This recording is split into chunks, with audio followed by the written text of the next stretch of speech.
Nandito tayo sa Kaingin Road. Nasa kalagitnaan tayo ng pagkasira ng owner ni Justin. Then sa kahabaan ng paglalakbay namin. Simula alas 9 hanggang ano oras na ba? Alas 6. Nasa east, oh. Yan po, umuusok-usok effect pa po siya.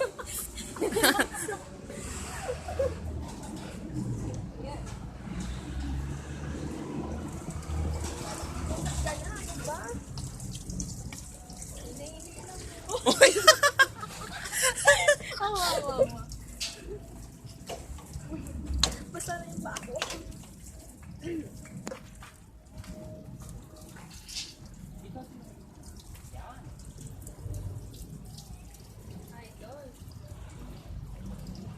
Kasalukuyan mo na siya. At wala kaming makain.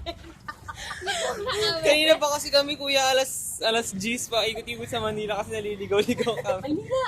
Opo. Pantay pa uwi. Maynila na yan eh. Ano sa Maynila? Pa? Sa Maynila.